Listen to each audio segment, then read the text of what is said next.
It's all for your own protection. Yes.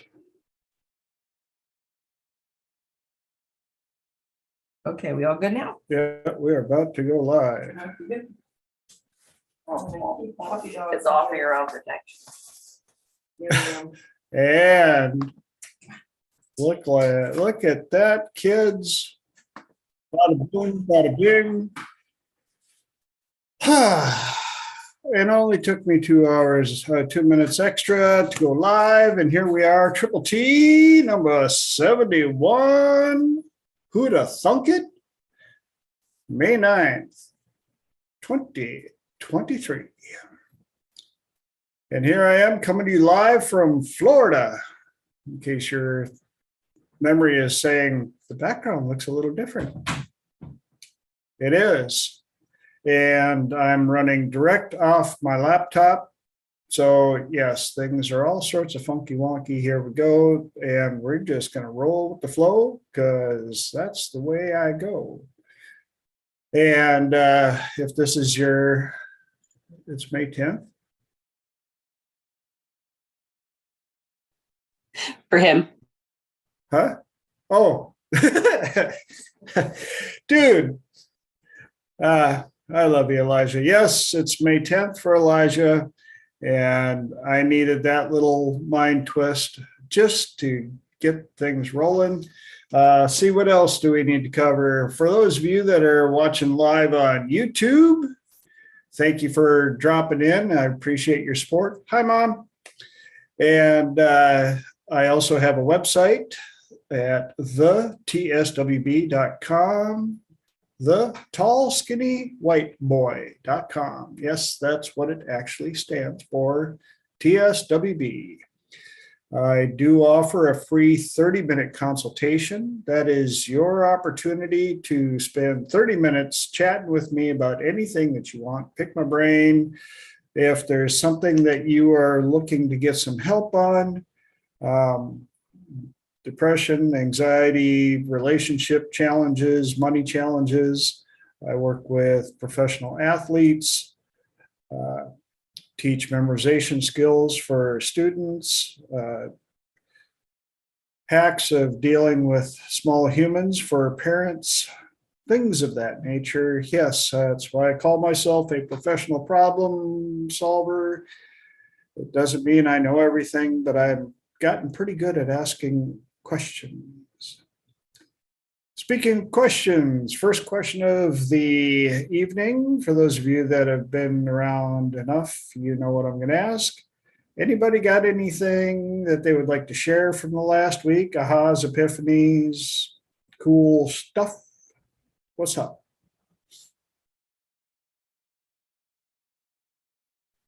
That exciting, huh? I got to go for it, Elijah.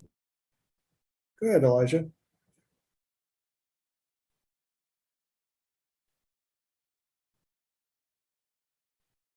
That good, huh? Elijah taught a class on. Oh, hello. There you go. Sorry, I was double muted. Sorry. So yeah, I used to do these Zoom classes, which I started when the first lockdown happened in the pandemic, and everyone was kind of stuck at home, and nobody really had stuff to do and places to go. And I sent a message out to a bunch of hypnotists and a bunch of people who were, interested in the subject, and said, "Hey, let's get together on Zoom and let's practice." And we started practicing like once a week, and it got to a point where I ended up like almost teaching in that class, right? And then the next thing you knew, I was teaching this class, and I did it for a little while, quite a while actually. But then, as some of you know, I had some health issues, and the past year and a half, I've not been doing it. So this past Sunday was the first sort of return of that class, and we did one this past Sunday, and it was astonishing, man. It was great. It was great to see all the good vibes, lots of support, people who I thought, would have forgotten me or forgotten that we used to do that stuff. And everyone was so nice, and they turned up and they were really supportive. And, I got to share a few gems about like how I kind of came through this this past year and a half, and what I learned, and how we can use that in our own personal developments going forward, and some ideas of some new stuff that I'm going to be teaching. And it was just really, really cool. And so what I wanted to say, my epiphany, my aha, to your question is, you know, if you've been putting something off, because I've been thinking about this for a while now, and I've been thinking about restarting the class for quite a while. I ended up finally doing it this past Sunday. If there's something that you want to do, or it's kind of gnawing at you, and you kind of want to do it, but you're a little nervous, or you're a little, just do it, man. Just do it. You're gonna feel great. I'm telling you, people are not anywhere near as mean as you think they might be. They're all really supportive, really cool people, and you're gonna feel great after doing this. Just pull the damn trigger, man. So that's kind of my epiphany for the week. I should have been back months ago. You know, Cool. it's happened. Yeah.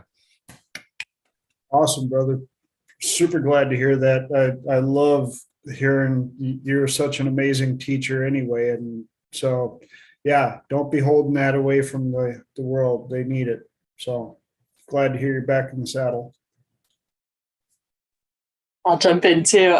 First of all, I just want to say a huge testimonial for Elijah's classes. They are absolutely amazing.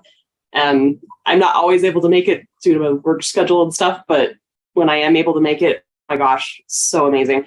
And then kind of my takeaway from the week is just that, you know, when you need something, whether it's from friends, family, you know, whatever, or even just checking on YouTube, you could get the answers if you're open to them. My big one, I mean, I've gotten some stuff from some friends and stuff too, but I found this Jordan Peterson video. It's actually his wife's channel that it was on, but it was just chock full of really, really good stuff.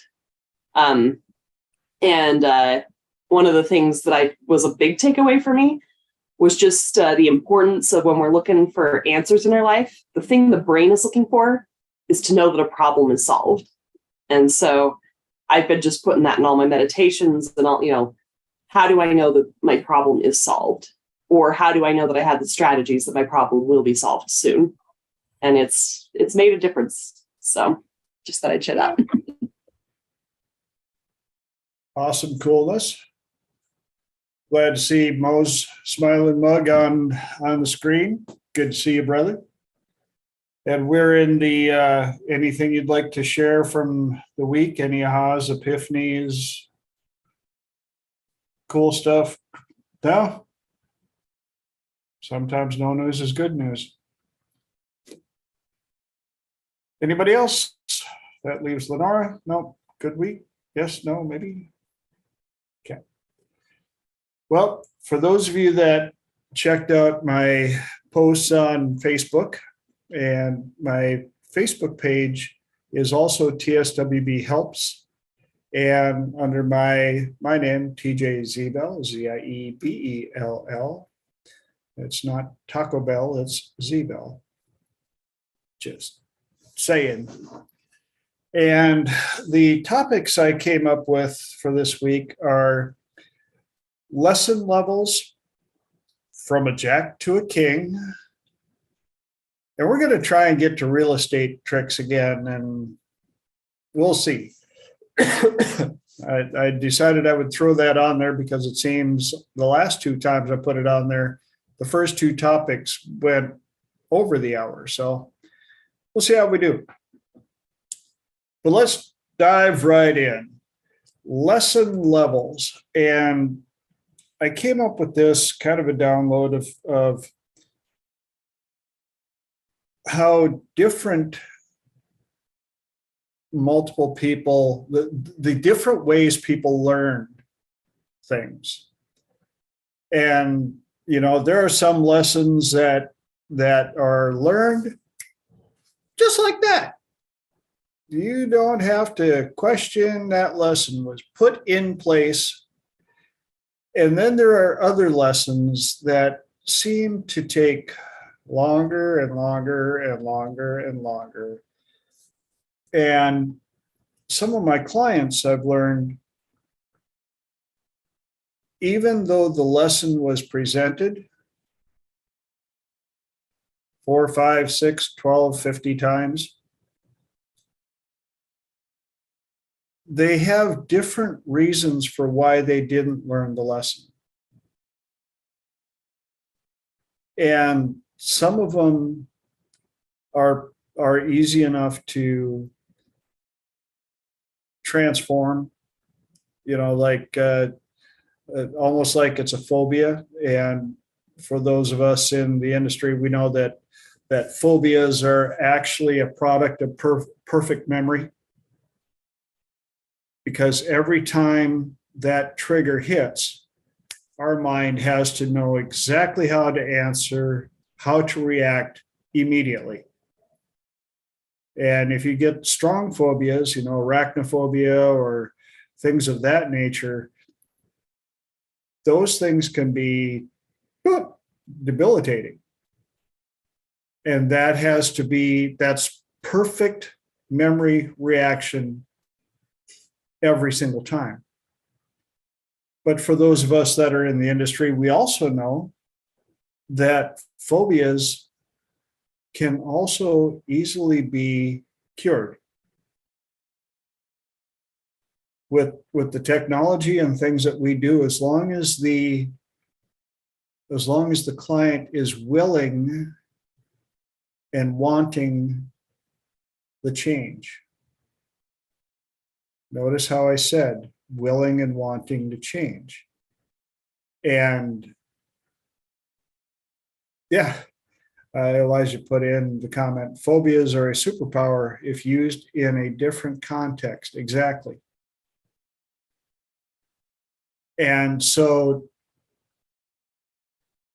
I've seen a couple of clients that have taken the phobias and they said they want to get rid of it verbally.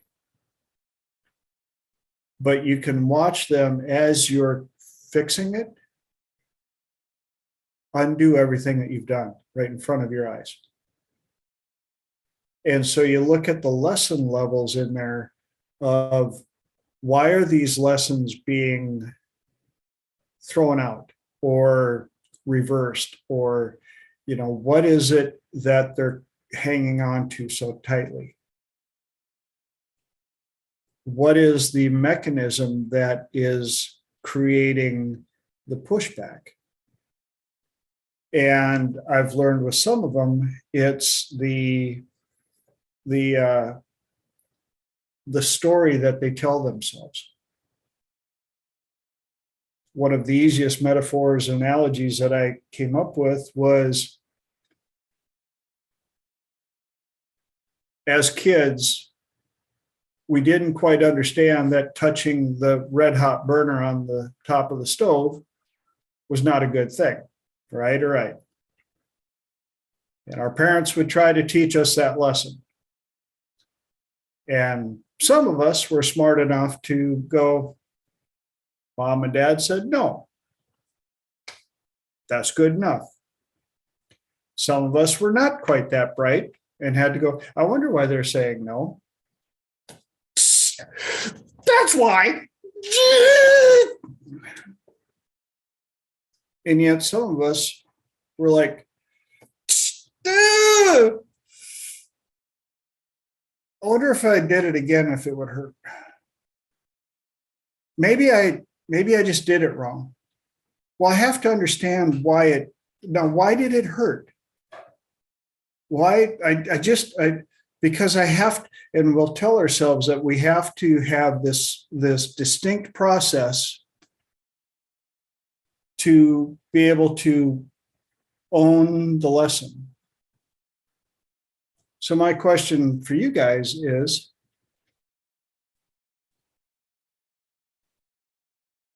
how much does upbringing, language, and belief system affect our ability to absorb and own lessons that are presented?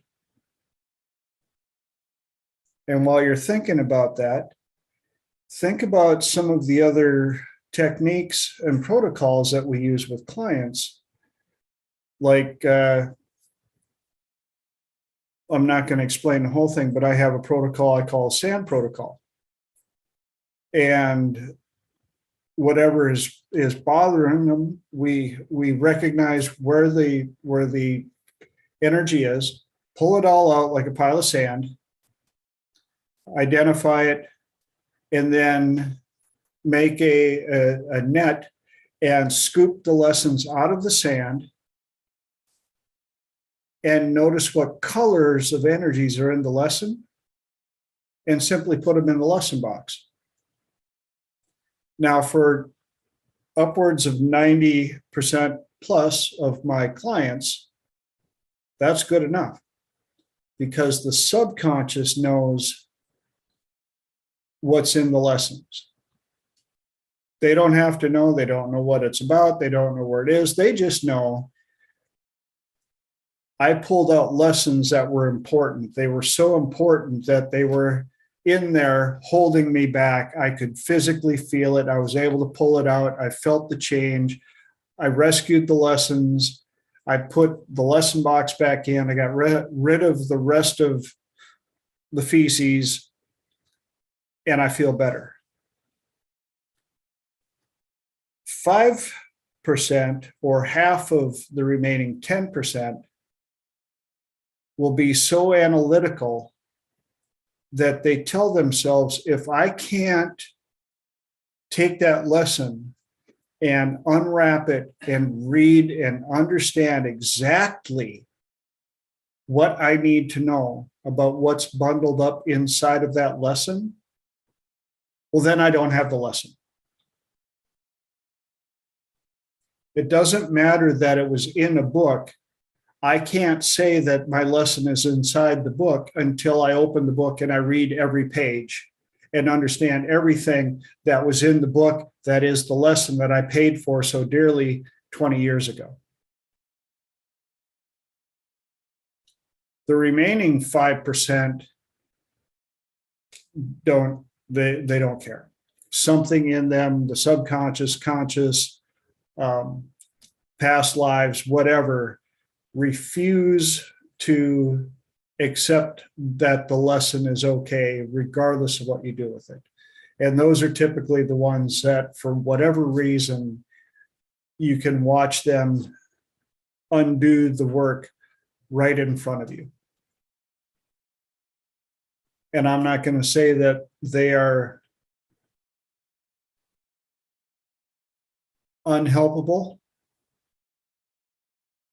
but I will say they are the most challenging. And I'll admit there were a couple of them that I just simply had to pass on to somebody else. And that's part of why the initial consultation, it's very important to do some of the small exercises just to see how the client, potential client, interacts with you and how they work with some of your protocols. I made the mistake of, and I'm going to call it, I'm not going to call it a mistake. You know how I am about verbiage and how people talk. I got a couple of lessons delivered to me due to the simple fact that I want to help everybody.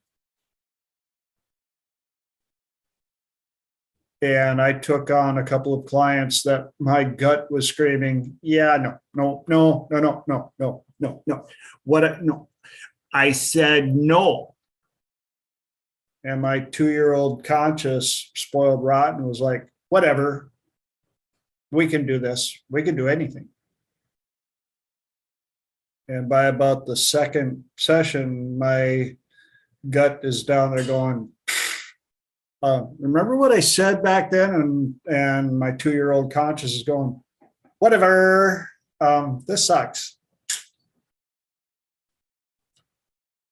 So to bring this back, I'd like to hear from you guys a little bit on what stood out? What do you think about different lessons, way we learn, and for the ones that can have some challenging languaging? Anybody?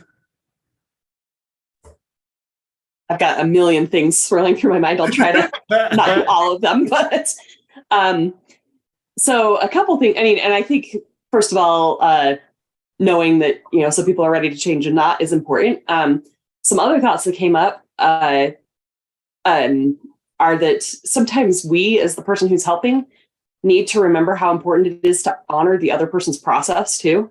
Viktor Frankl talks a lot about that, and I mean, nobody here have I ever had a problem with this? I'll throw that out there first of all. But I've worked with some people who had good intentions, but it's not only are you going to get the change, you have to get it my way. And maybe it's I'm Christian, and so you have to accept Christ, and that's the way we're going to do it. Or it's this is the one strategy I know. Another thing that keeps popping in my head. I talked about that Jordan Peterson video earlier. Another one of my big takeaways is that he said, people forget that because we remember the things that were traumatic for us, where we were on the receiving end of the trauma, but we forget that the things we do that we regret to other people can sometimes traumatize us even more than the things that were done to us. And so that would be another kind of, making sure you're actually listening to what the person's saying and honoring their process.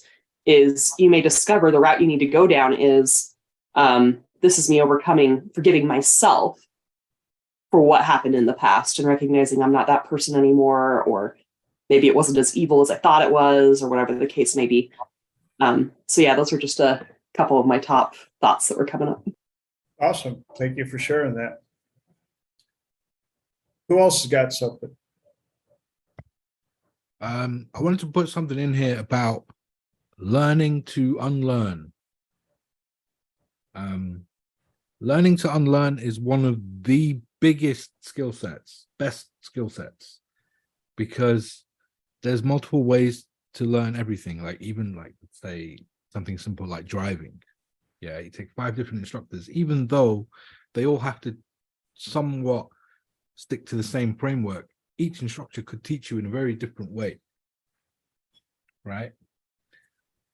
And what I'm trying to say is there's nothing wrong with any of the different ways, but if you can learn to put what you know on hold and listen with fresh ears, even though you think you already know this subject, and relearn, kind of unlearn and relearn, or be willing to unlearn and change what you know as you relearn the same thing again, or the new material that might then cause you to change. Like if you learn something new today or in the next 10 minutes, you might be forced to change your views that you've held for the last 25 years.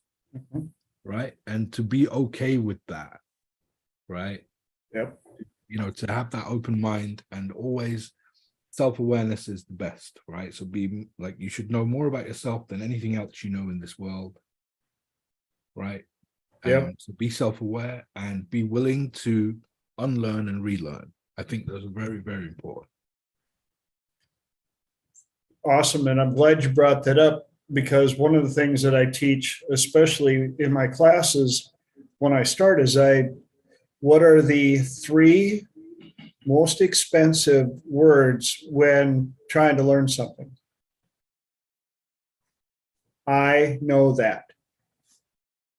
And it doesn't matter if you've learned this 12 times.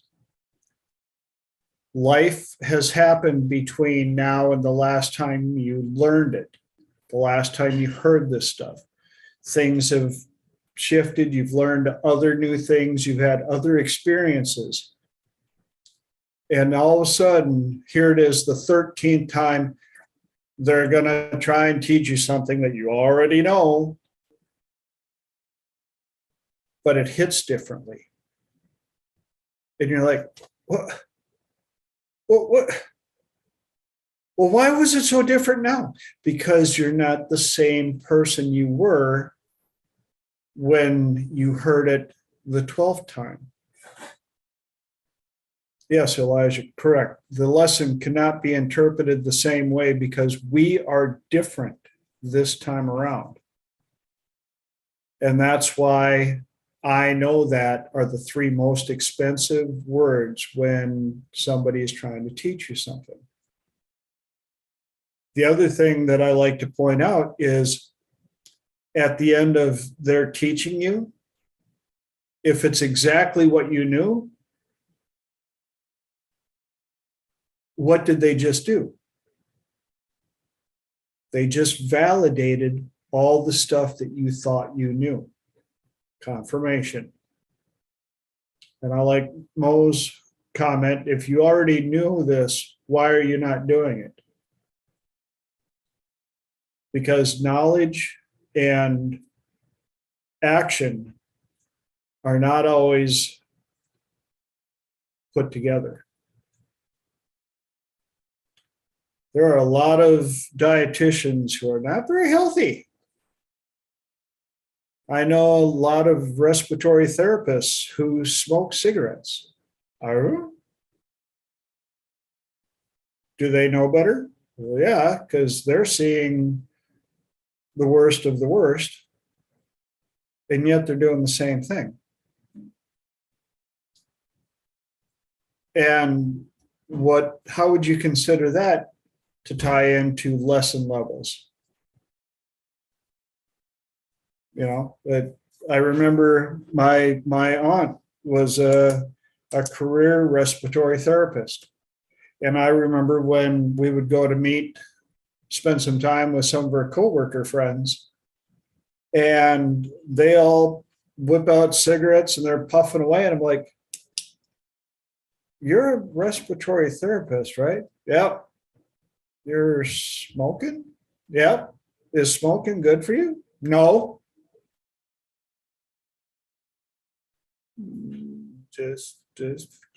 Just mildly confused, but checking. Okay. And let's see what we got here. Comments coming in, but I'm on the small screen. A lot of people make the mistake of using the phrase, yes, knowledge is power, and it's so wrong. You are so right. Knowledge is not power. Knowledge is potential power, and it requires action. Knowledge plus action is power. And my wife came back with some amazing little nuggets of knowledge from a conference that she went to last week. And one of them that I loved was the mistaken phrase of practice makes. I saw the wording, yes, you worded it. I saw it said without the volume. Practice makes perfect. No. Practice makes permanent. If you practice the wrong way, pretty soon, that's the only way you know how to do it. And unlearning the wrong way, once you've practiced it so many times to the point that it's permanent, that can be a challenge as well.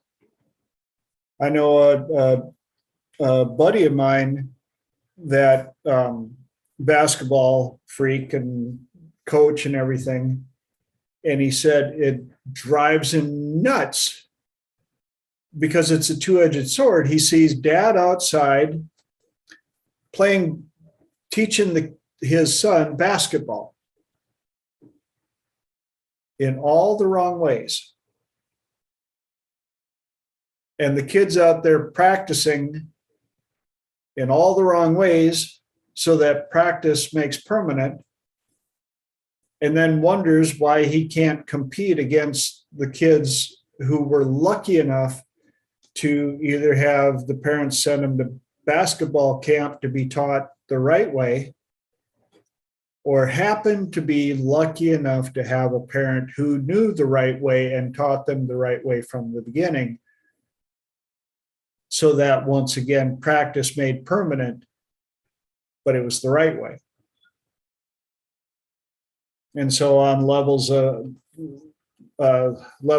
learning and lessons, there's another one.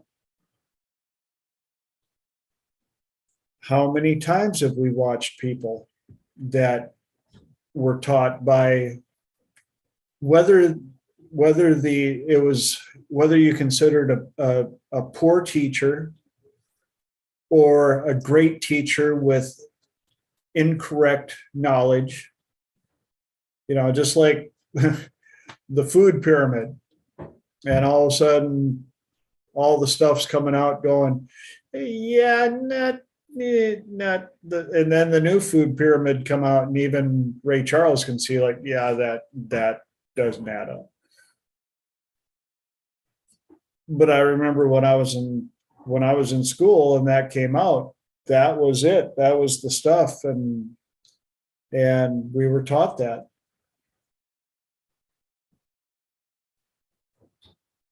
Luckily, I grew up enough out in the rural farm area that them old farm ladies are like, rubbish. This is what's for supper. Okay, meat and taters, and veggies, and milk from the cow, homemade bread, and real butter.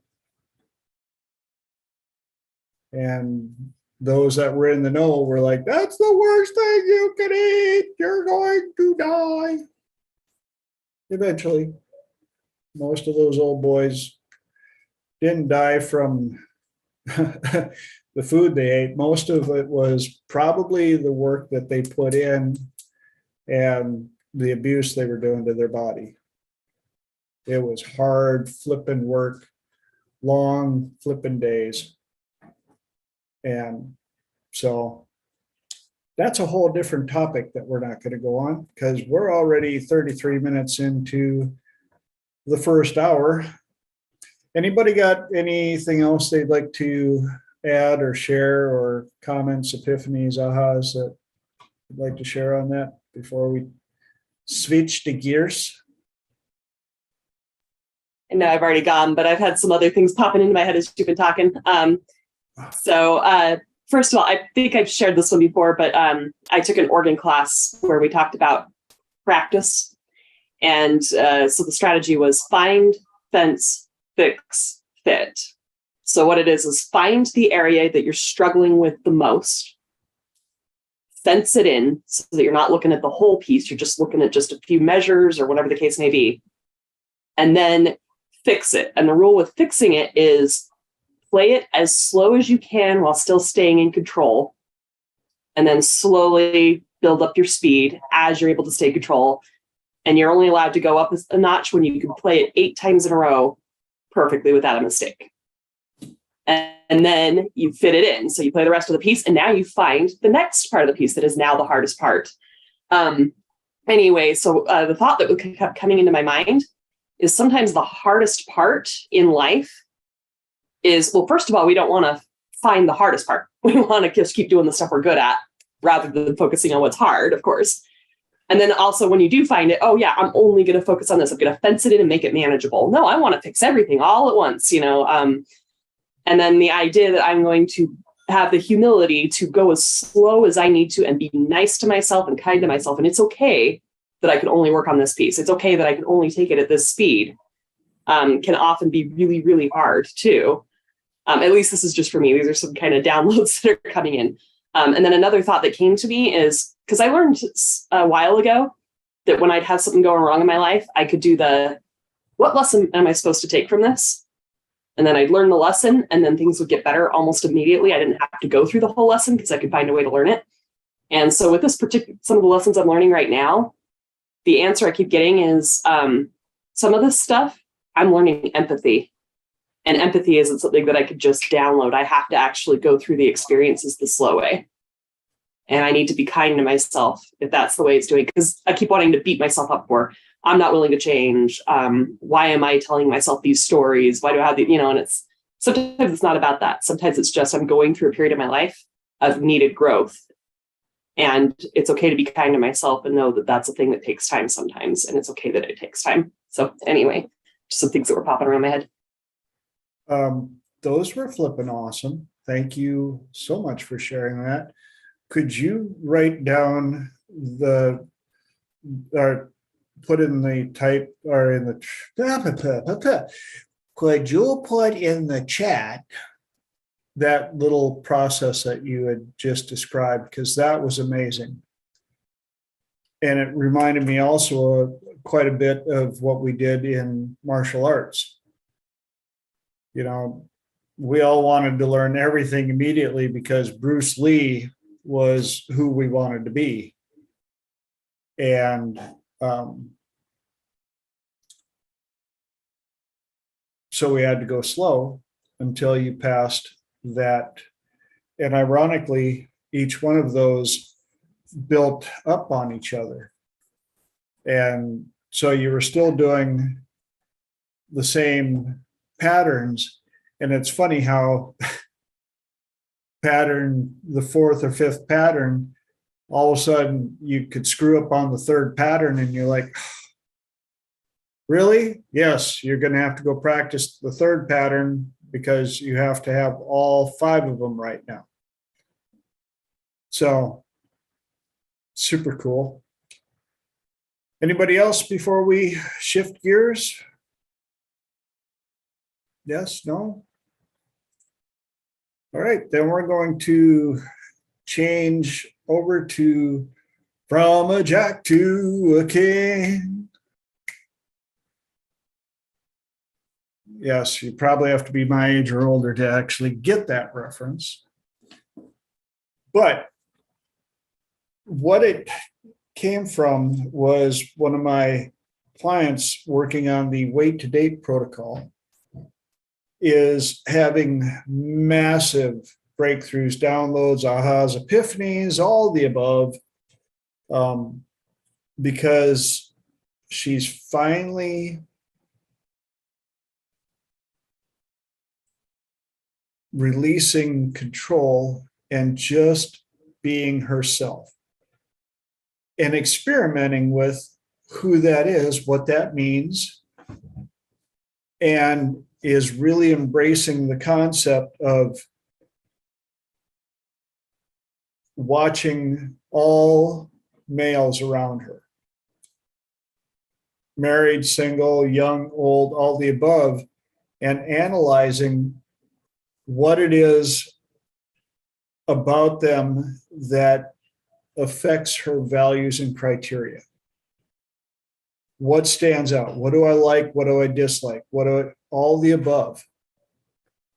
And she's also having some amazingly fun times with her brand new tribe at a couple of different hangouts, has a new tribe at the gym, and is finding out that she's actually a very accomplished leader, especially in the fitness deal. She may not know everything, but she has a core group of people at the gym now that are following her. And one of the trainers there is getting a little miffed, but he can't say much because she's doing just the basics. But she's able to motivate the people. And this is a big, long story to simply point out that she knows she has her list of her king, keeps adding to it and redefining it constantly, which is exactly what is in the wait to date protocol. Because as she changes, he does too. And yes, this is the reverse for men looking for their queens. But part of that is there was a guy that she met that is now part of her tribe at one of the places she hangs out. And when they first met, she was like, he's nice. He's a 9, he's a 10, something like that. And because she wasn't actively looking for her king right away, because she's in that year of transition and exploration and all the above, they've been hanging out and enjoying time as friends. And she noticed he's not exactly a 10. He's more of a jack. And she asked me at our last session, she goes, well, but what if he's my king? And I said, well, you still have 8 months to figure that out. Always be testing. If he, at the end of the year, is still a jack, a strong jack, how cool is it to have a friend like that? And if he's truly a jack and somebody else's perfect king, he'll understand when your king shows up. And he'll be there to have your back, to make sure that you're testing, to make sure that that is in fact your king. Because even he will know it. I know. I've had a couple of relations. My wife found this meme that I must be how was it? I always used to joke that I was the wedding prep, because most of the women that dated me married the next person they dated.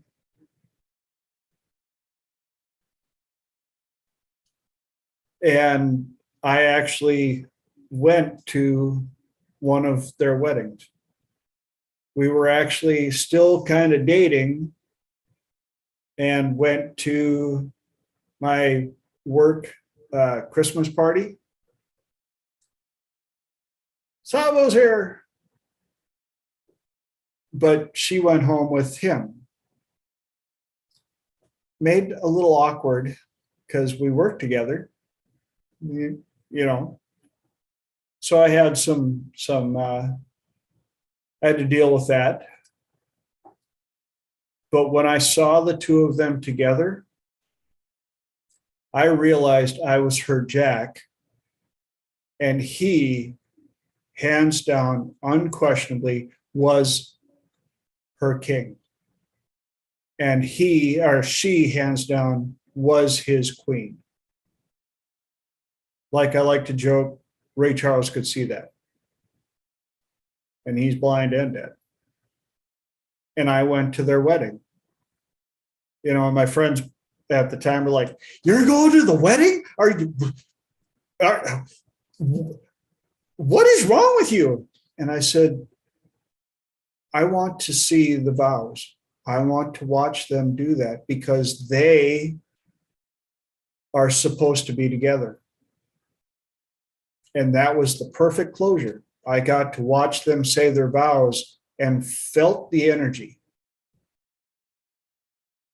Absolutely undeniable energy. And they're still married today. And I'm still friends with them. And that's what it's supposed to be. Find your tribe, bring them in. And there will be a couple of those friends that are so close. But not exact. And you have to decide. Are you willing? Have they really gone from a jack to a king? Did they really go from a 10 to a queen? Or Are they truly a 10? Are they truly a jack? And if so, can you keep them in your tribe?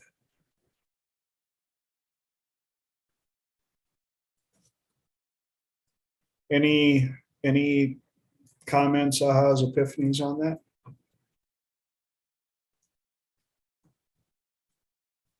Silence. Woohoo! Not quite sure how to we'll just let that one run. Okay. What else? There was something else I was going to talk about on that. Also, it comes down to during that time, constantly reviewing your list of personalities, traits, everything, any small, down to the very smallest detail that you can notice out of somebody else that affects your values and criteria. Likes and dislikes. And deciding how much value do each one of those little bits of criteria mean? You know, there's going to be some things that you write down and you're like, well, you know, if this was part of them, that'd be cool. But if not, it's not a deal breaker. I can live with that. There will be others that just flat out, hands down, they can still be in my tribe, but they will not be my person. And that's good to know as well.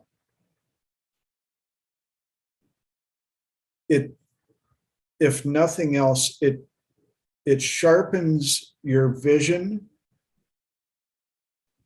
It helps the universe know what to manifest for you.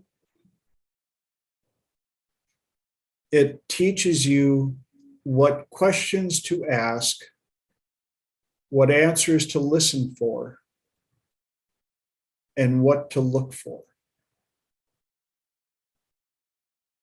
And it makes sure that you're not questioning how much it means to you on the backside. Because that's typically the worst place to try and evaluate, especially when you just meet and everything's amazing. And those glasses are so rosy, you couldn't see a red flag if it was slapping you in the face on a bright, sunny day.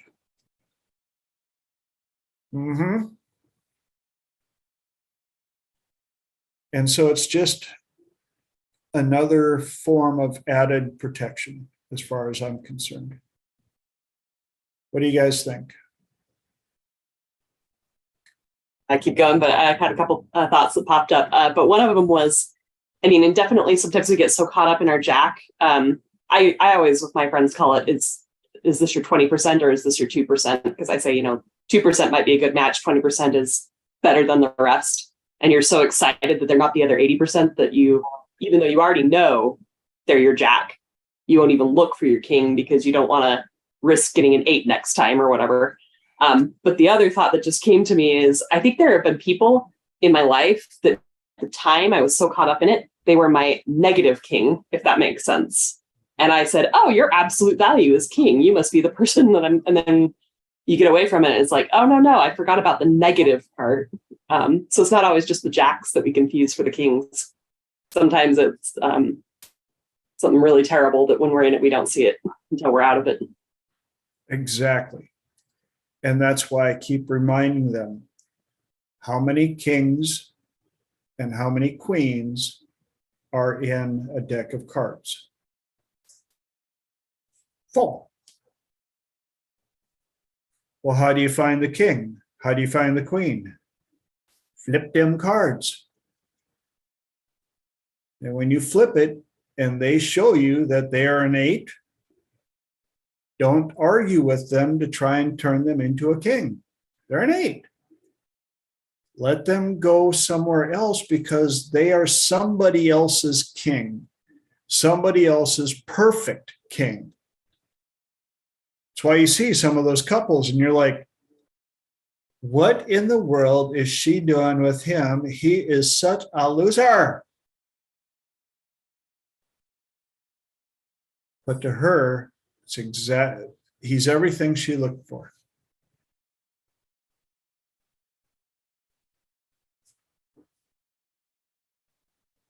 Yep. So stop settling. Especially with, I like to ask them, how many people are on the planet? For you to believe that there isn't one human being on this entire planet that matches what you wrote down is pretty pessimistic and rather egotistical. You've heard me say this before, people like that. I'm so unique that there's not a single person on this planet that could match what I'm looking for. Want to bet? Hitler had a wife. Oh. Hunchback of Notre Dame fell in love. Bravo! Just saying.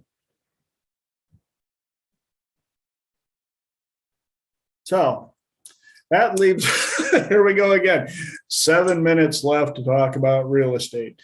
I'm just going to keep putting real estate on the list just so that, if you tuned in or watched this recording again and made it here for real estate tips, just reach out to me, please. I'm actually putting together a class that I'm going to be teaching. I'm really waffling between doing it strictly live, the first run in Dallas, or if I'm going to do it virtual. I'll do it virtual if I get enough pre-interest. I'll put it that way. So, and 6 minutes is not even enough to get started in it. So anybody got any questions or ahas or epiphanies from lessons or from a jack to a king?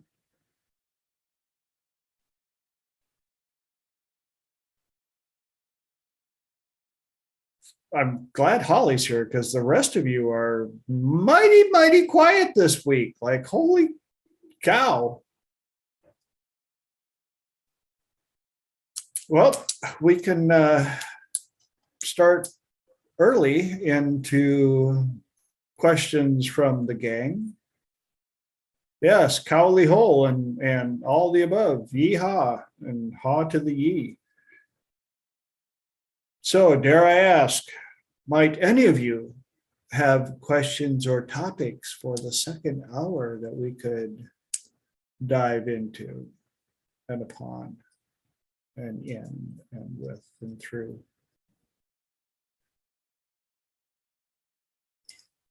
Serial, come on.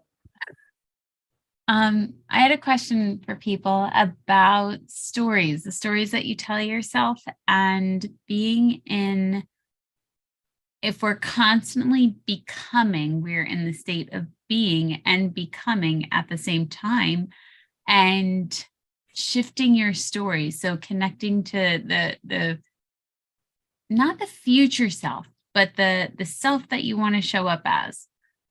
What are your processes? What do you like to do? How do you like to connect with it? All that jazz. Okay, you guys know how this works. Second hour, I let everybody else answer first. And then I add my 2 cents. So who's got a great answer for Lenora?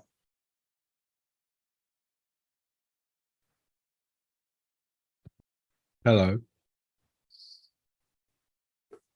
Can you hear me? There we go. Yep. I actually go the other way.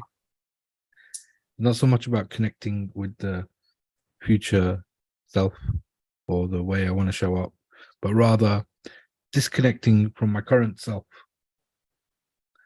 and kind of dissociating a little bit from myself in the now. And that way I can become the observer. And that stops me from doing the stupid things that will make it go wrong. If that makes sense. Yes. Yeah. Because I have a tendency, those of you who know, those of you who've been with me in trainings as classmates or in trainings as a student where I'm teaching, you will know that I very much get caught in the moment. And I'm very, like I have bullet points, but I can't make a strict structured lecture because I'm going to go off on a tangent and start, doing my thing. And so by dissociating myself a little bit from myself, it allows me to kind of see all the thoughts coming in as I'm doing my thing and decide which of those thoughts I'm going to follow and are still relevant to the class or the task or whatever it is I'm doing, and which ones are going to take me off on a tangent that's a little bit too far and actually take away from what it is I'm trying to achieve in that moment. And so by kind of separating that little bit, you kind of know when you're in the flow to still stay on track and not go too far off on tangent. And that kind of helps me when I'm doing my thing. Does that make sense, Lenora?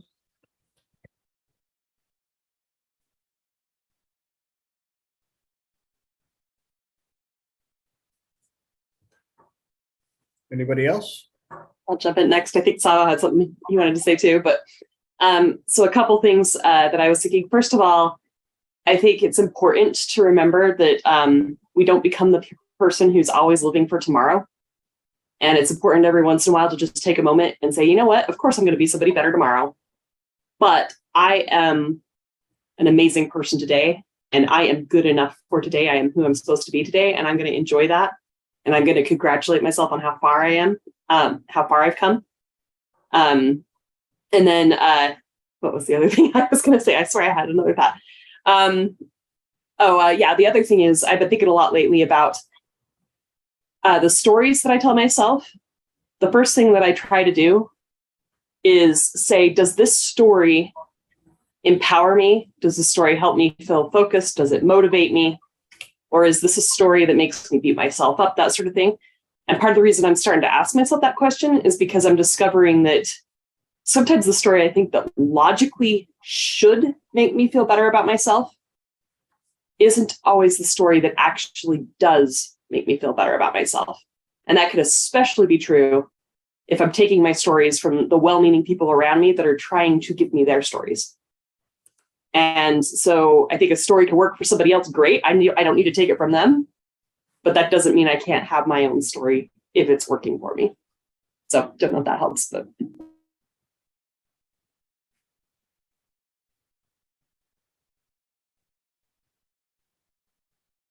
Did you get what you were looking for in answers? Cool.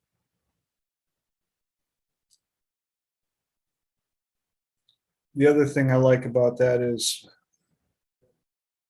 it kind of ties in with my protocol of naming your personalities and recognizing who's on stage at the time and the lines that they're delivering and the performance that they're delivering.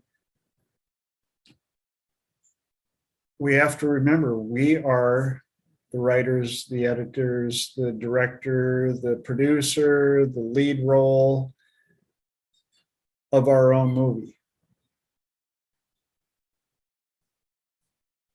And we do have more control, more options than sometimes we believe as to what the script should sound like, who's on stage, who's allowed to say what, and why.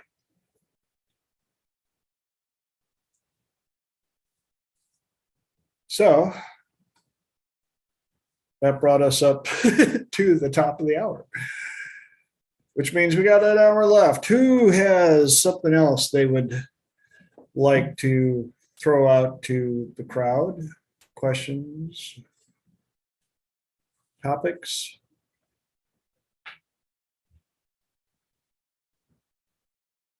Don't all jump at once.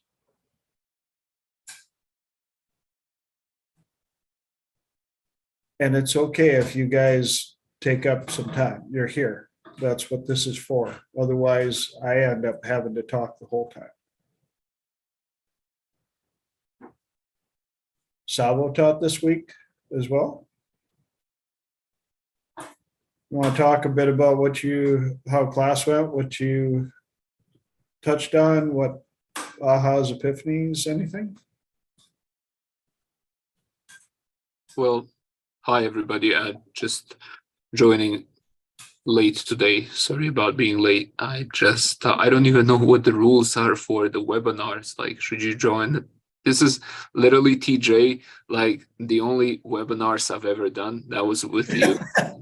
And I don't like, I'm so illiterate when it comes to like online, just working with clients online or just having to do webinars.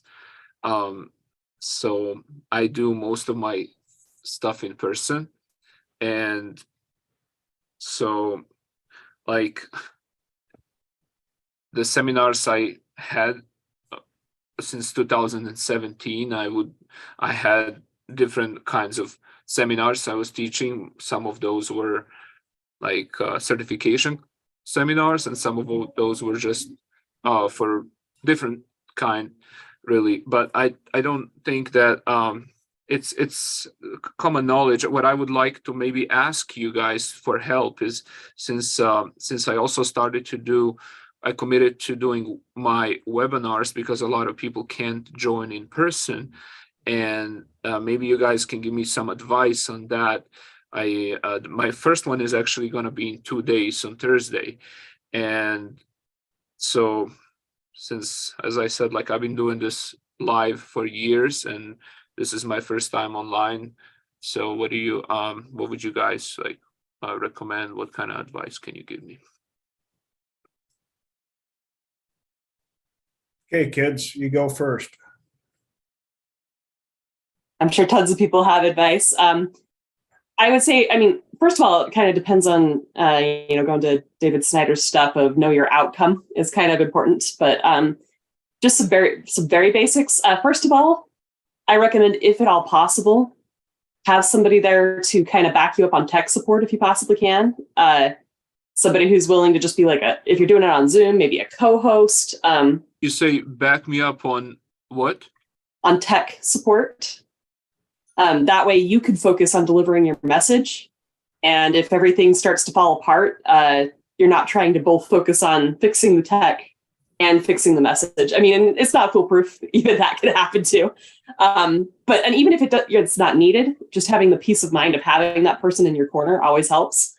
And then also just keep in mind, a lot of this stuff, establishing the tone at the first. Whatever tone you establish up front is going to carry through everything you do.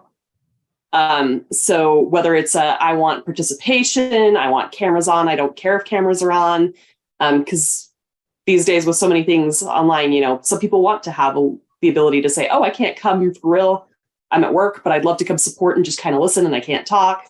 Is that okay? Or is this something that you need full participation? Or so it's almost like when you do seminar and you have house rules, like where coffee, water, restroom, all that is, and that's how you sort of like talk about whether you want people to have cameras on, and how do you have people practice? Is there a possibility on Zoom to have people practice one-on-one or no? Yeah, I mean, that would be You're anticipating everything I'm going to say. You already know this. You don't need that advice. So first of all, yes, a lot of this, the principles from what's live and what's online is going to be very similar. And then I will say, so there's different ways you could do it. You could just say, okay, we're going to practice everybody right now. Everybody turn your camera off. Everybody turn your camera on. Everybody turn your mics off, turn your mics on. You could do it that way. Or what we kind of did in David's world, we actually just had technical rehearsals. I've also seen this was done in Tony Robbins as well, where they had everybody show up and just do a technical registration. So, in a live event, you might have everybody come and register, get their name tag, whatever. This was okay, you pick your time and you're going to meet with one of our technical specialists and they're just going to make sure, is your mic working? Is your camera working? Do you know how to run the platform? Okay, Just briefly, on Thursday, I'm doing just the workshop, like just 2 hours, just like TJ does. So I'm not doing a full seminar, but I'm curious if we do workshop and we still do exercises just the way we do on the certification seminar, is there a possibility that you can split people in groups and have them work together? If you're doing it on Zoom, that's why I picked Zoom as my platform of choices, because it's really good with breakout rooms. And breakout rooms lets people break out into whatever you want them to break out into. And so there is a way to do that. Is that simple, or how does that work? It's relatively simple. It's just basically a button, and then you put everybody in. And if you want to meet offline, I don't know if I'll send you my contact information in the chat. Let me know. I can definitely talk you through this in more detail. But this is another reason why it's helpful to sometimes have somebody who's a tech person in your group, because they could do the breakout rooms for you, and then you don't have to, as long as they're your co-host. But yeah, that is absolutely a thing. Are you using Zoom or are you using another platform? Because other platforms have it too. I'm just using Zoom. That's what I use with some of my clients. Very, very rare, but yeah, I have Zoom prepaid. So yeah, that is absolutely a thing. So I'll let other people talk. I know I've been going on for a while. It's okay. You can talk as much as you want. You have so much amazing information. You don't have to throttle it down to be afraid of taking mic time. That's what this is about. By the way, Savo, Miss Holly, full on guru when it comes to breakout rooms and tech and running this stuff. And anybody else watching, everybody that's doing trainings like this needs a Holly. Flat out. Yes, that was a big compliment that you earned. I hope you absorbed it and accept it, because we all know it's true. So there.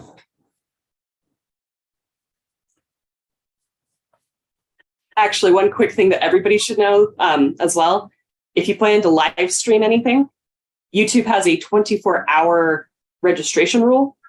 So make sure you practice live streaming at least 24 hours early, because if it's not activated, it may take you 24 hours to get it activated.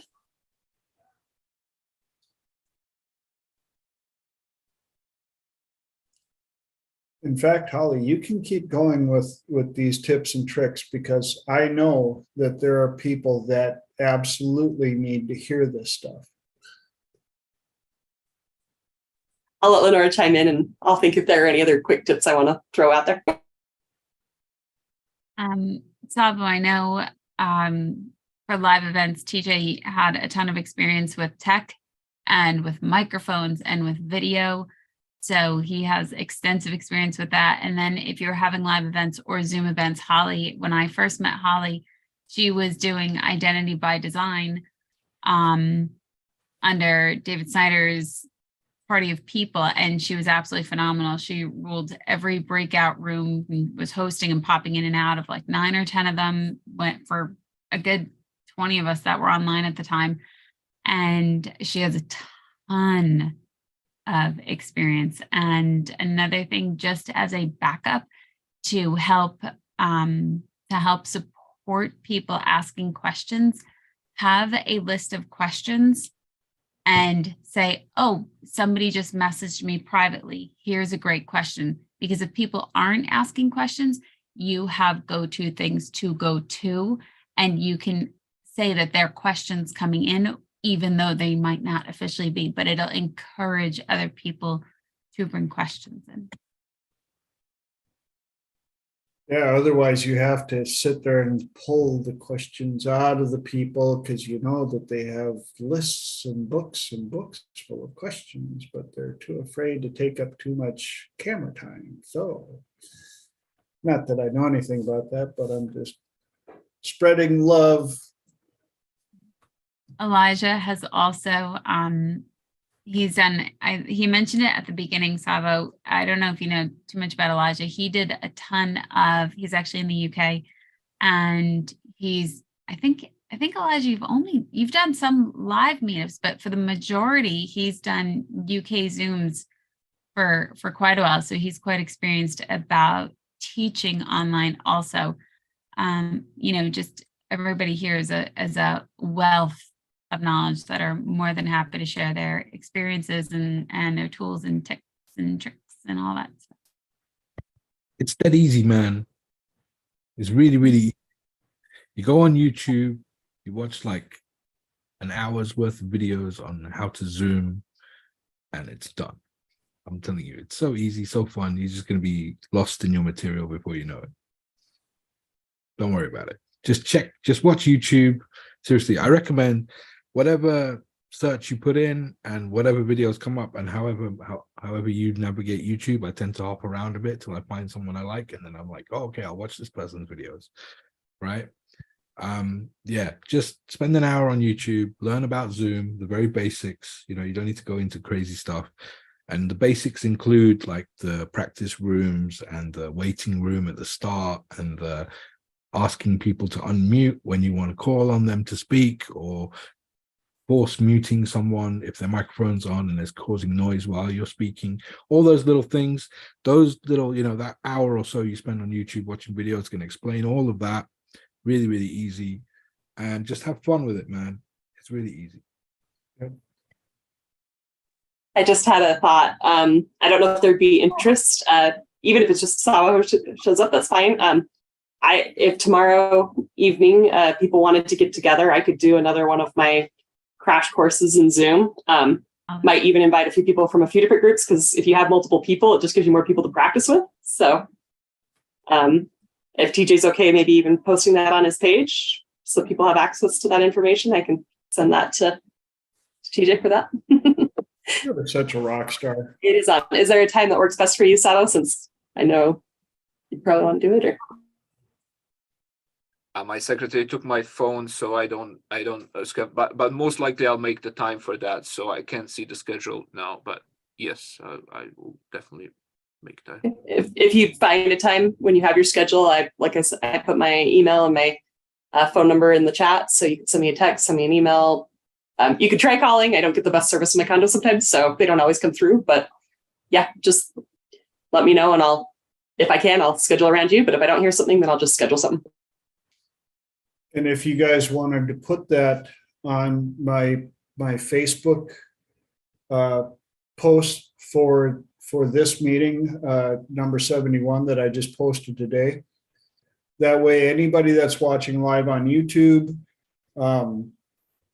any of you guys can go there and coordinate with time and stuff like that.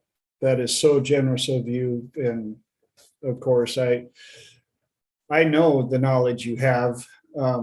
There's a number of you that probably don't know that Holly and I met on Planet David, and I was running AV, and Miss Holly was sitting right next to me on the table running the Zoom meeting rooms, and sitting there and shuffling sometimes 15, 20, 30 people in and out of exercise rooms, and flopping back and forth, and making sure all the exercise rooms had names, and running the timers and everything. And I'm totally blowing my mind. And in traditional modest Holly, she's like, it's easy. And I'm like, yeah, so is mine. You want to switch gears? And she's like, no, I don't want to touch your equipment. I'm like, I'm amazed at what you can do. For the record, I do want to touch your equipment just with you telling me what to do. Well, you also know a whole lot more about AV, and I know a whole lot more about Zoom than I ever did, thanks to being, curious, sitting next to the person, go, well, why do you do that? And why? And you're just like, oh, it's simple. Just like that. Awesome. So, Holly, I think there's a couple of us here that think that maybe Holly should have her own little YouTube channel explaining how to do Zoom meetings, breakouts, exercise rooms, and everything. Because I've watched some of the other videos for them, and I would much rather learn from you. Just saying.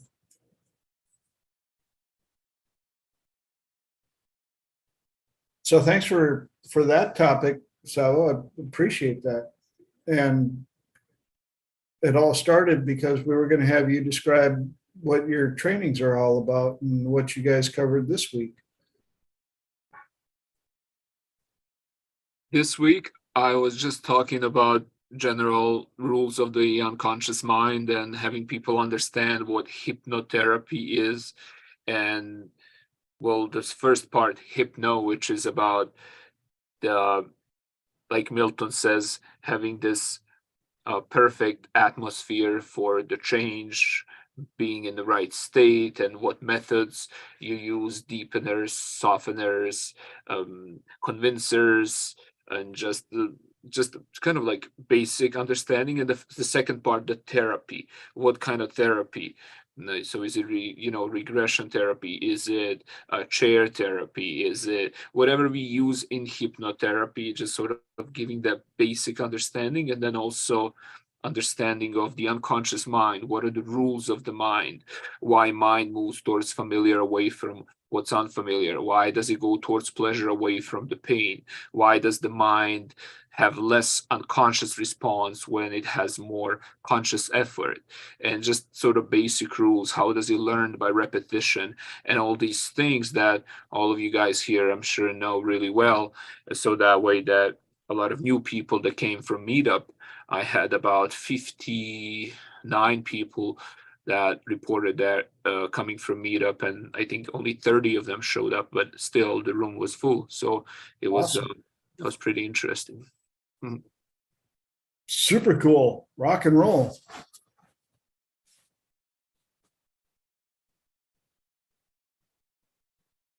Great question. You want to ask that one? I can. So I sometimes have trouble with changing my lingo depending on the group. And what is your why? Why do you do what you do? How do you tell somebody on the train station what you do?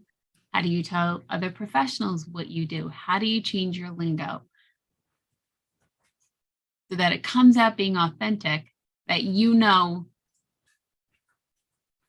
hell yes, this is what I do. And you say it confidently and competently, like intrinsically, like it resonates with every part of your fiber when you're saying it. Because sometimes when you use somebody else's lingo, it doesn't resonate. You're like, it's like a mismatch. Thank you, Holly, for nodding. What do you say? How do you say it? Why do you do what you do? Okay, who wants to start?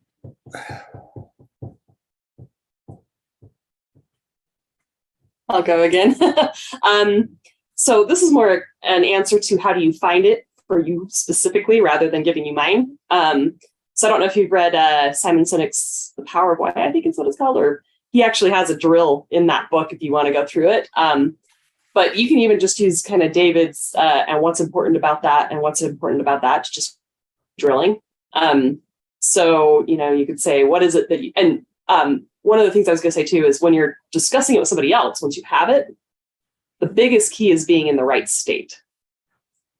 If you are in a state where you are connected with that, it is every part of you, it's going to be great. If you're in a state of this person's going to judge me, or how on earth am I going to ever explain this, then it might come off as inauthentic. You might not be able to find the words.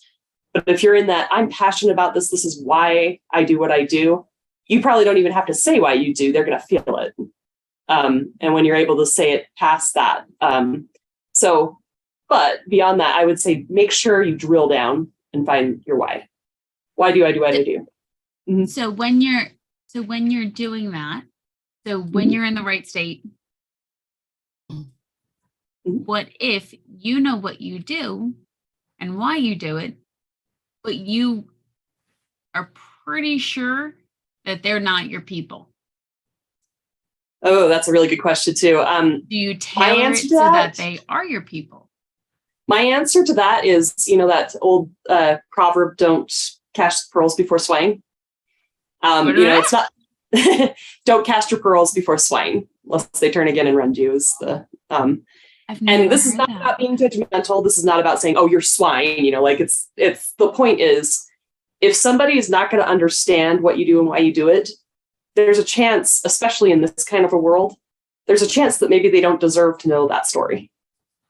And and there's different ways you can heard that. You've never heard that one? Really? No. It's a biblical passage is where it comes from. Okay. But yeah, I mean, if you've got a swine herd, they'll love to get scraps, they'll love to get food, but you're not going to give them pearls. They don't know even what to do with those. It's not going to be a So for some people, I do more than one thing. So if they say, what do you do? If you're not my people, my first answer is probably going to be, I'm a laboratory technician. Whereas there might be some people who are regularly in my life, maybe they're family members that don't get what I do. For some people, I might just, that old saying too, like if I say I'm a hypnotist, a lot of people are not going to be able to hear that. But if I say, I do guided meditation, or, I'm a change worker, or I help people, I'm a life coach, or, there's different labels that I know are going to resonate better with different audiences. And I can tailor that label because, once again, I can like somebody, I can respect somebody and still say you're not my person. You don't deserve to know my innermost thoughts. I preserve, like TJ's analogy of the castle. If you're out in the courtyard, great, you're part of my kingdom. And maybe you even have the right to earn getting closer. But you don't automatically earn all my innermost thoughts, my innermost passions, all of that, because I share that with the people who've earned it. One of my friends, I once said, there are people who've earned the right to be in my life. And then there are people who've earned the right to be a part of my journey. And, so it's, I want somebody who's going to be supportive when I'm vulnerable. I want somebody and there are certain people that will do that. They'll honor that. They'll support it. They'll encourage it. And there are some people who will make fun of it just because they don't get it. And then there are some people who will even tear me down because they're jealous of it. And so be very careful who you share those sacred parts of yourself, those important parts of yourself. Once again, know your outcome. Is there a reason that you're sharing this? And have maybe 5 different answers, but also know what your why is too, because you deserve to know that, even if it's not something that just gets handed out to everybody. And that, folks, is exactly why the second hour of Triple T is so important, because nuggets of information like that come out. They don't come from me, and that was amazing. Thank you, Holly, for sharing that. Big time. Whoop, whoop. Anybody else I've got a whole bunch to add to that, but Savo, please. I would just like to ask Holly about the meeting tomorrow so what time would be good for her, and what's your time zone? Honestly, right now I'm pretty much free all day. I am in the mountain time zone, but I work graves, so I kind of work graves and then flip my time. So as long as I know a little bit, like in advance, I'm pretty free. What do you think then I would guess for most people here, maybe the same time like TJ's webinar. That works for me. Same Should we time. plan on that? Okay. Okay, let's do it. Holly, send me a link to it. I'll post it on TJ's page. Did you want me to send it to you individually as well, or? Please, because I'm very bad at checking things and finding. I'm the same way. Do you want it like through Signal or through Telegram, WhatsApp? Telegram? That's right. Sorry, I can't remember who's on which one. All my contact info, so it's all right. Sounds good.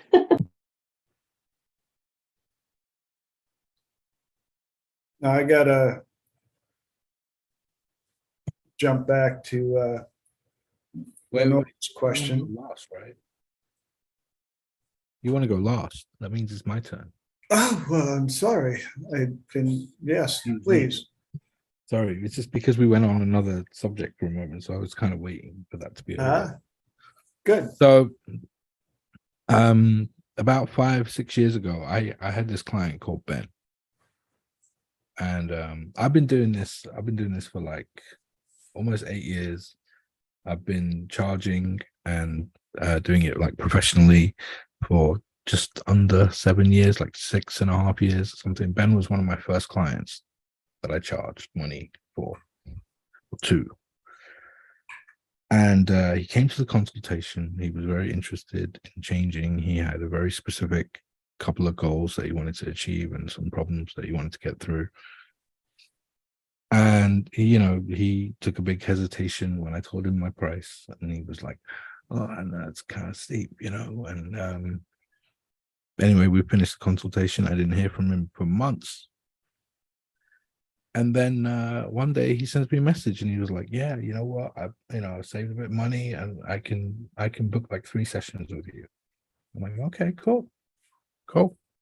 And that was for me a really big motivator, because this is someone who's now shown that they are willing to really put in the effort to go through with it and do it properly, because he's kind of gone away, he's thought about it, he's saved his money a little bit, and he's come back when it was ready. And we did the first session. The first session was great. It was so good. Oh my God. I got him. He's a really good trance subject, and I got him to understand a little bit more about his unconscious mind and how it works, and start changing a few habits and playing quite a bit. It was great. Second session was good, but it wasn't as good. I was hoping a little bit more for a bit of breakthrough, a bit more of a, but it was still a good session. And the third session, like I don't know what it was. I was just kind of off that day, or putting too much pressure on myself or whatever. When I finished the session and we kind of went our separate ways, I didn't feel so good. I really didn't feel so good. So I sent him a message the next day saying, "Listen, I want to redo yesterday's session, right? You don't have to pay for it. The fourth session is on me. I want to redo it because I know I can do better than what I did yesterday." And he was like, okay, I don't know, And I have to also explain, because I kind of forgot this part, between the second session and the third session, there was quite a bit of time, right? And he even though he'd already paid for the third session, he was like, "Well, I don't need it right now, keep it in the bank." And he was, sending me messages about how he's doing really well. And then there was this point where he kind of had this relapse thing, or something happened, and he was like, "You know what? I'm not sure this hypnosis stuff even works, blah, blah, blah." And that's when we had the third session. And I think that's why I was putting pressure on myself. And that's why I didn't do so well. So I ended up offering him the fourth session. And he was a bit reluctant to take it as well. He was like, "I don't know, maybe this stuff just isn't for me." And I'm like, no, come on, let's try. And we did this one not in the office in the clinic, but we actually did it in the park. We went to the park on a sunny day, and we sat on a bench, and we just had a chat like it was not. And that was one of my first truly conversational, invisible therapy sessions, right? Where we didn't really know where the therapy, we were just two guys in the park hanging out and chatting, but at some point, we were both in trance, and at other points, neither of us were, and at other points, one was and the other wasn't, and whatever. And at the end of the day, it took ages. It took like close to 3 hours, right? The other sessions were like just over an hour, right? But we spent close to 3 hours that day. At the end of the day, he shook hands and he went off, and I never heard from him again, right? For months, almost a year. And then one day he texts me and he's like, I need to talk to you about something. Can we meet up? And I'm like, oh man, he's relapsed again. You know, he's like, because every time it's always like that. It's been like the third time maybe. It's like, oh, okay, I'm gonna have to do some patchwork. And I'm gonna have to anyway. So I arranged to meet him a couple of days later. I really didn't want to meet him. That's what I remember that day. Like I just finished work and I was coming home, and I really didn't want to go and meet him that day. Anyway, we did meet in a pub of all places, right? We started a coffee shop, but they were closing, so we went to the pub. We sat down, he bought me a beverage, and he said, Elijah, you know what? I just want to say thank you. I got a girlfriend now. I got my own place. I went on holiday for 3 months, and you've like totally changed my life. And that is why I fucking do what I do. Yep. Right? The surprise, like, holy shit, I thought we were I'm putting in work here. And he came back with like the most amazing thank you, right? And anytime I lose my way, to this day, anytime I lose my way, anytime I'm unsure, anytime I start doubting myself, I think of Ben and what he said to me that day. And that's why I fucking do what I do. Right? Because there's no better feeling. There was no better feeling than when he was tearing up in front of me saying thank you. And I was like, oh my God, I actually did something. I helped someone. You know? Love that, Elijah. And if people get it, that's cool. If they don't get it, whatever, it's all right. Doesn't matter. Because none of that is why I do what I do. It's not about the money. It's not about the fame. It's not about people say, oh, did you hear Elijah do that language pattern? It was really sick and twisted and he made people confused and they laughed themselves out of their problem. And none of that shit matters. It's when, you know, I had another client. I'm going to stop real soon, but I had another client who shall remain nameless. And I don't know, like a few weeks after seeing this person, I got a random phone call from a foreign number. Like, what? Who's this phoning me? It was from like some European country or something. And I didn't answer it. But then they called back again immediately. I was like, huh? What are the odds they could dial the wrong number twice? So I answered it, and this person on the other end said, I want to just tell you hello. You don't know me, but I want to thank you. You saved my daughter's life. And I'm like, dude, that's why I do what I fucking do. Yep. Right? Yep. There's no better feeling. There's no better feeling. And I'm so grateful to those moments. And if I'm, like I said, I know I'm repeating myself, but if I find myself doubting, I just think about those moments and somehow I'll find a way through. So there you go. And I congratulate you, and I wish that everybody in our industry had hundreds of those stories, because I've got a few of those as well. And you're right, man. The ones that you struggle with can really make you question your talent and your abilities. But you get a few of them that come and just go, you completely changed my life. And one of the double-edged swords about what we do, we meet these people that are hurting and struggling and dealing with stuff.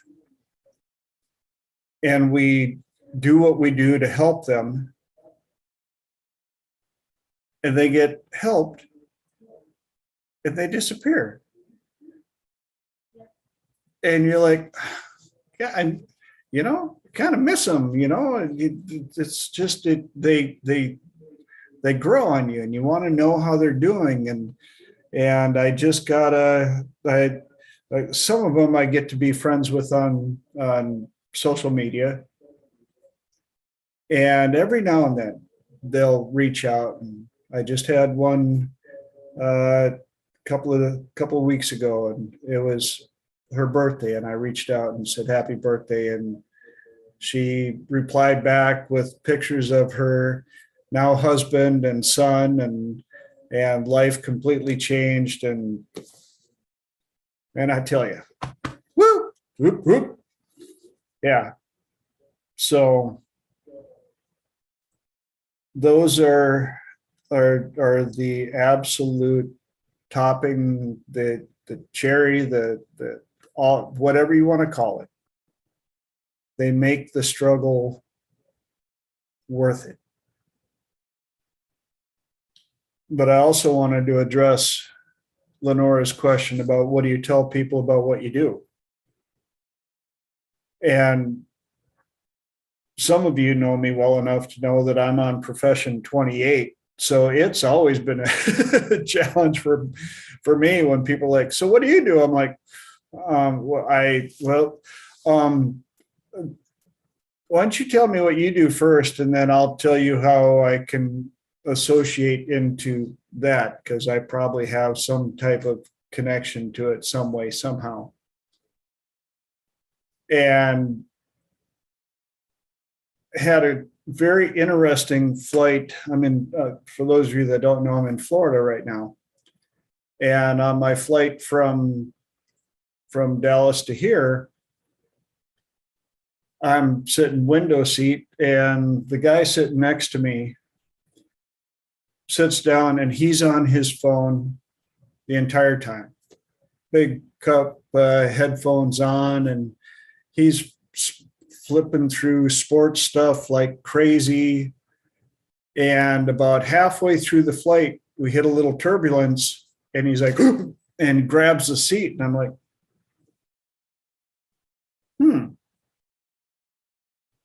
So I nudged him a little bit, and he dropped his headphones down. I'm like, I said, you okay? He goes, I hate turbulence.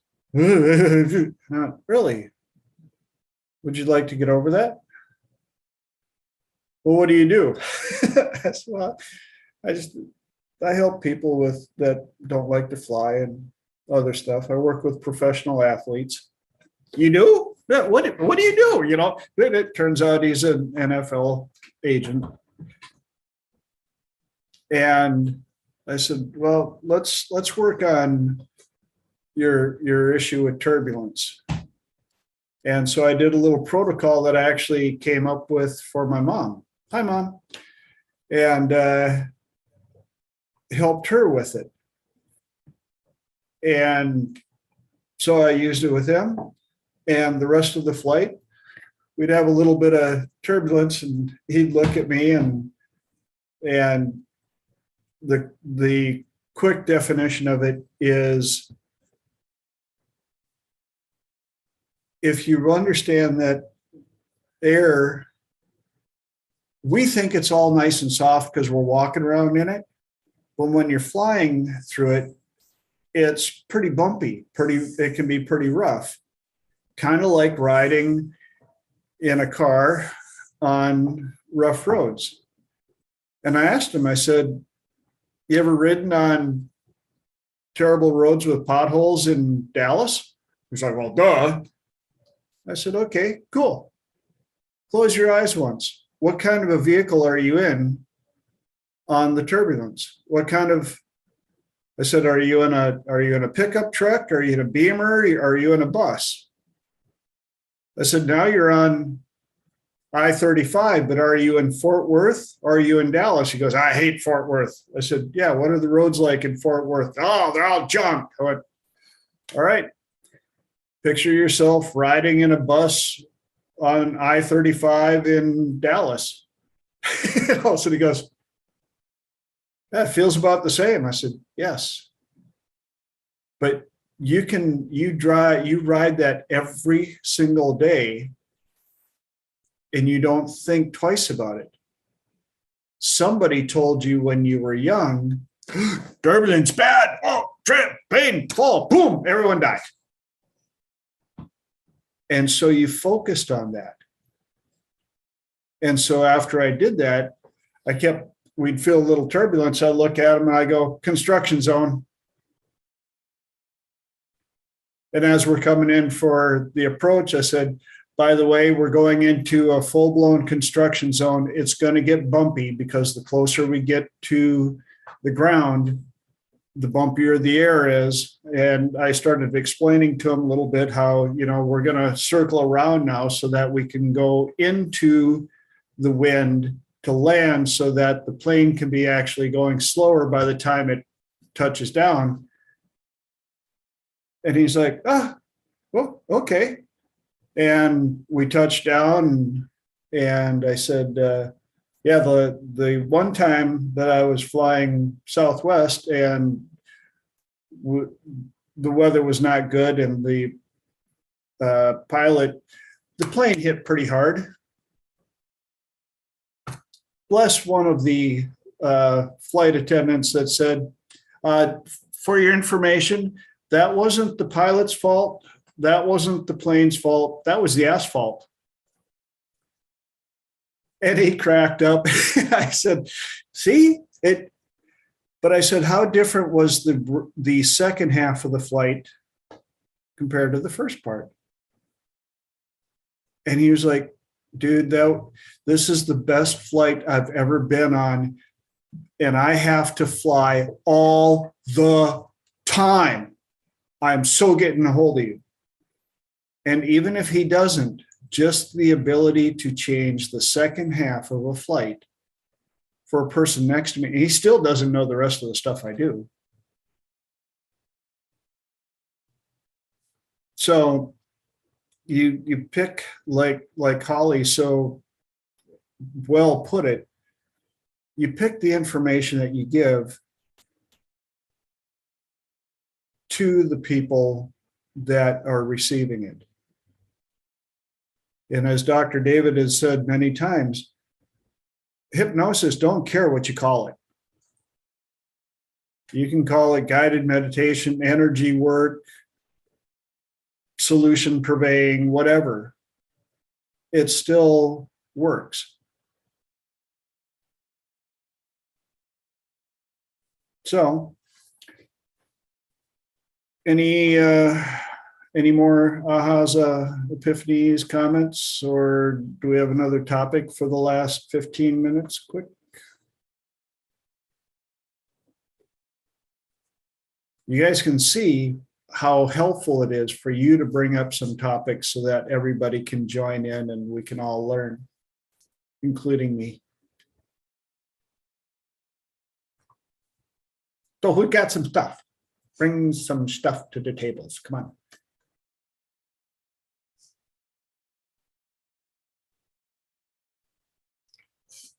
And the silence was deafening.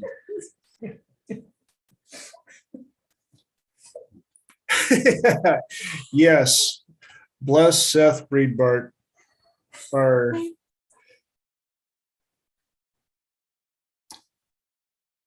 Yes. Come on.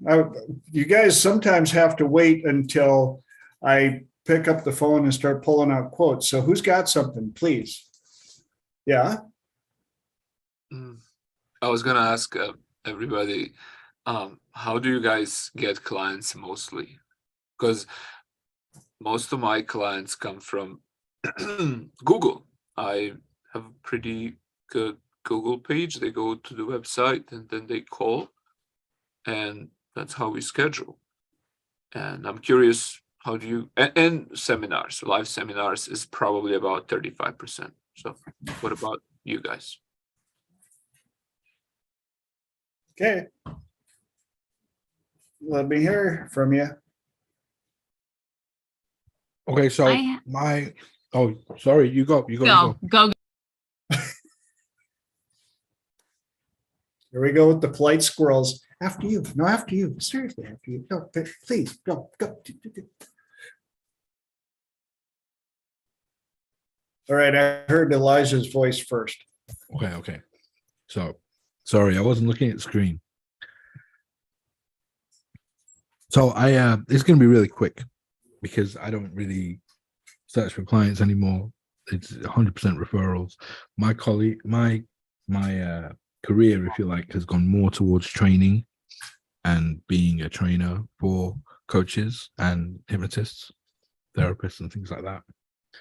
So I'm more on the teaching side of it now. And any clients that I have that are like one-to-one clients, you know, most of the time I try and refer people out to someone I know who does it really well.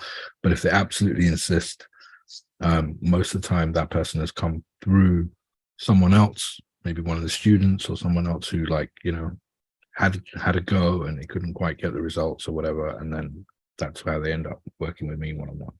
So I don't search for clients anymore. It's 100% through word of mouth and referrals, and most of them I will refer out to someone else as well. Like, I don't do too many unless it's like a nice, I'm a bit picky, you know, because like I feel like this is going to sound so cocky, but like I feel like all the easy stuff is too easy, and I want to do the hard cases, you know, and the hard problems.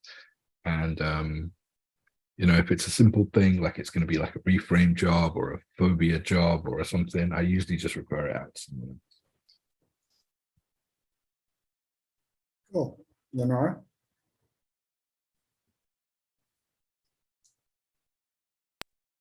I'm working on mine right now.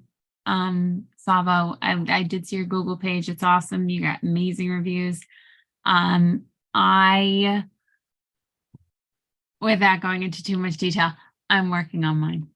I'm going to leave it there.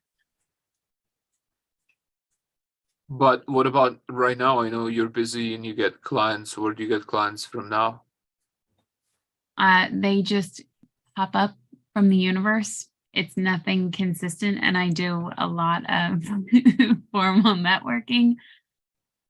So I think I also am very good at telling very bad stories to myself.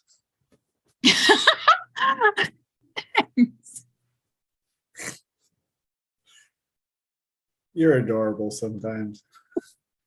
I will say I'm more on the question side of this than the answer side, but there is one thing that keeps popping in my head. I primarily help, you know, like friends and family, that sort of thing, which is not what I'm supposed to be doing. The universe has told me it's not what I'm supposed to be doing. Because I keep going back to Lillian Pearl Bridges. One of the things she says is, you know, you're not called to help the people who know you as the person they changed your diapers or the person they grew up in elementary school with, or it's generally going to be people who come to you for that reason. So that's more of a not to than a to, but it just keeps popping into my head. So. Yep.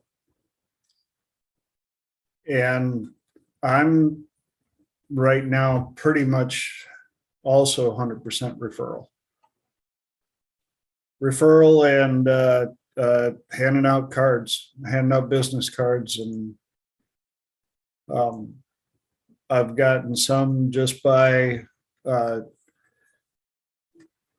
those of you that know me have come to realize that I'm a very shy person.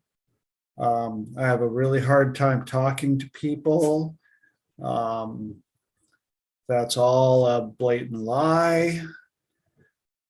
I practice my craft anywhere, anytime, for any reason. And it also gives that added pressure that helps you when you're dealing with things that pop up. You know, like helping a crying baby in a grocery store in front of everybody.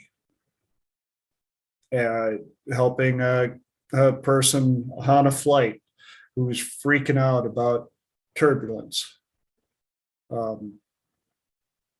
Stuff like that, and handing out cards. And so I'm also still getting a lot of clients through Dr. David's wife's clinic in Solana Beach.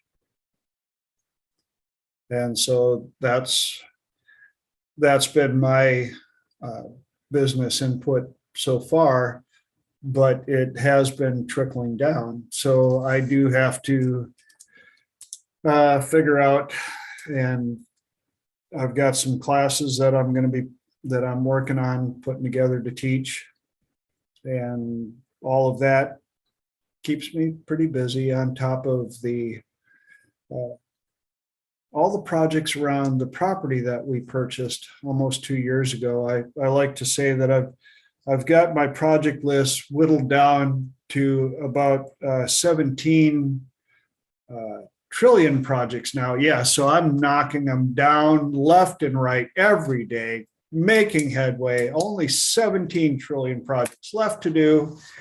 So I should be done by about 2035 if I'm still alive, all the above. But until then, just like when Savo asked about, doing the webinars and stuff like this. Again, Savo, this being episode 71, I didn't know if I was going to have enough content for 3 of them. And because of you guys, here we are, over a year later, 71 episodes. And I use Skype for my client work, mainly because when I'm working with my clients, I don't need breakout rooms. And Skype has an instant message capability to where I can chit chat back and forth with clients about schedule times and things of that nature. And they don't have to have the meeting room information. They just have to find me on Skype under TSWB helps.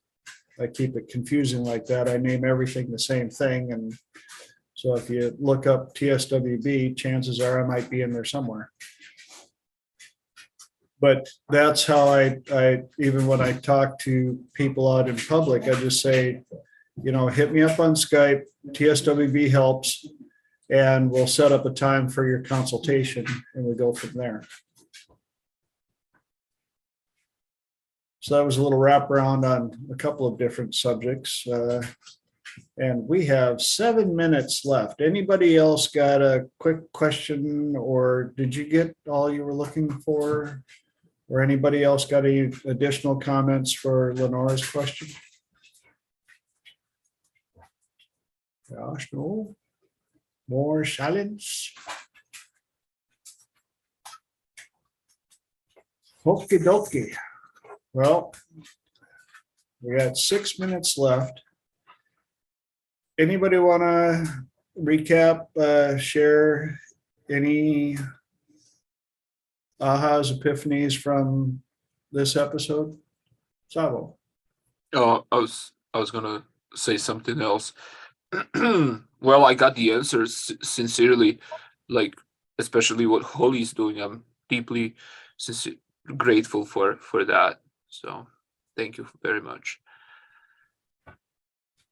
And if any of you guys want to join, I'm gonna post my webinar on the Facebook page, and there we'll be talking about hypnotherapy. So especially if you guys, because you guys are more advanced, then it would be helpful if you come and share with my audience some of your knowledge. So I'll put it up on Facebook and we'll hopefully see some of you there.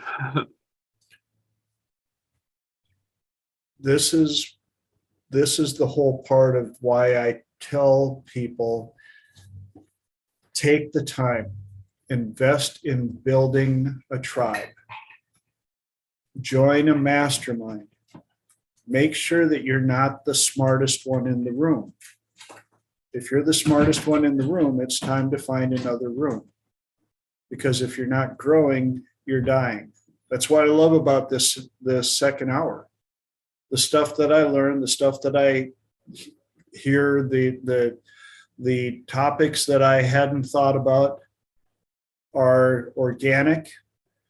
For those of you that are watching, obviously they're not rehearsed. And I absolutely love it. And I'm so appreciative of you guys helping make this what it is. When I started, I didn't know I didn't have a clue what it was going to be. And so, you know, for Savo and for like, yes, Holly, you should have your own little training channel on YouTube, and you should be doing classes for this. People will pay. I know, because I would be one of them. So, you know, and you guys are here supporting this platform every week. I don't have the vocabulary to tell you what that means to me. I don't, just a human. But I do. And so, as I always say at the end of these, thank you for your time. It's one thing I cannot give back to you. And so for you to take that much of a precious commodity and invest it here and invest your knowledge sharing it with other people is amazing. And I hope that it fills up your karma reserve to overflowing, to where the most amazing things show up in your life because you deserve them. I hope that the things that you intentionally manifest for the best, for the greater good, show up so big, so large, so unquestionably amazing that even the people around you are like, they're onto something. Like, they're onto something. And it makes them want to be around you even more. I also hope that every one of you that works with people to help them get better have stories like what Elijah shared with us. Not only so that you can feel that, but so that there are people out there that have felt it so much that they get to share that with you. Because that's what agents of change are all about, right? So that leaves me a whole one more minute to reiterate. Thank you, thank you, thank you. All my DNA and my energies and everything, thank you and love you and appreciate you all. And I hope to see your beautiful smiling faces back here in 7. And for those of you that are watching the recording, if you watch this all the way through, super cool. Mom, I love you. And for everybody else, please go to the YouTube channel, TSWB Helps. Click subscribe and ring the bell, and please leave comments. I love to see the comments. I will try to reply to all of them. Thanks. I appreciate you guys, and I will see you later. Until then, go out, enjoy the world, and be nice to each other. Bye. Thank you, everyone. Thanks, CJ. Thank you.